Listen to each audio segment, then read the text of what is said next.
Bonjour, moi c'est Manon Noël, j'ai 23 ans et je suis étudiante dans le tourisme.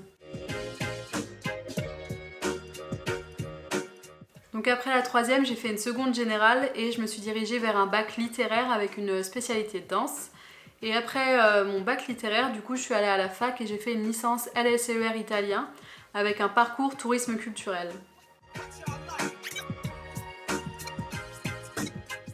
Après l'obtention de ma licence, j'avais un doute sur la poursuite de mes études, etc. Du coup, j'ai décidé de faire un service civique pour prendre le temps de réfléchir voilà, à ce que je voulais vraiment faire. Donc j'ai fait mon service civique dans l'association Déclic et ensuite j'ai repris mes études l'année dernière pour faire un BTS tourisme. Alors le domaine du tourisme, il offre une large gamme de métiers. Donc on peut par exemple travailler en agence de voyage, en office de tourisme, ou plutôt dans l'événementiel, dans la communication, le marketing touristique. On peut aussi se diriger vers les métiers de l'aérien, donc pour être agent d'escale, hôtesse de l'air, etc. Même si ça nécessite d'autres diplômes ou concours. Et on peut aussi devenir guide conférencier.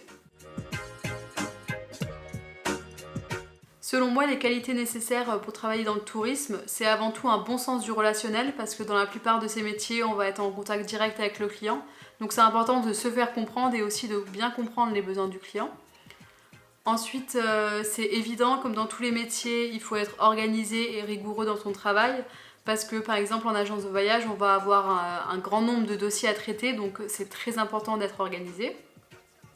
Ensuite, évidemment, les langues étrangères sont très très importantes dans le domaine du tourisme. Donc avant tout, déjà maîtriser l'anglais et puis n'importe quelle autre langue est le plus possible. En ce qui concerne les formations pour accéder au métier du tourisme, il y en a plusieurs. Donc la plus connue, c'est le BTS Tourisme. Donc c'est 2 ans d'études après le bac où vous allez être formé au métier du tourisme. On pourrait aussi faire un DUT technique de commercialisation parce que le tourisme c'est aussi beaucoup de ventes.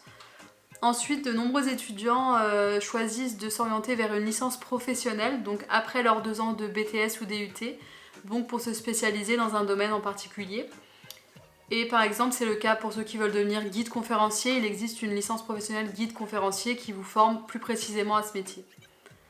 On peut aussi faire des masters, donc des masters par exemple en e-tourisme ou en tourisme durable qui vont eux aussi vous spécialiser. Si je vais vous donner un conseil, ce serait avant tout de trouver un domaine et un métier qui vous plaît. Parce qu'aujourd'hui, je pense que tout le monde se rend compte que c'est très important de trouver un métier qui nous plaît et pas seulement qui nous fait vivre. Et ensuite, de croire en vous et de ne jamais vous arrêter dans votre projet. Si vous croyez vraiment en vous et que c'est le métier que vous voulez faire, persévérez et ça finira par fonctionner. Si vous avez d'autres questions, n'hésitez pas à contacter l'association Déclic qui vous transmettra mes coordonnées ou qui vous répondra directement avec plaisir.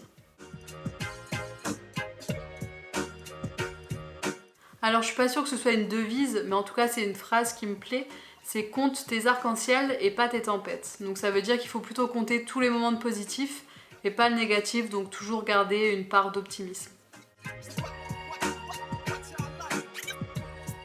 Alors c'est difficile de choisir un film en particulier, mais ces derniers temps j'ai beaucoup aimé les films d'animation du studio Ghibli, et plus particulièrement Le Voyage de Chihiro, et c'est disponible sur Netflix d'ailleurs.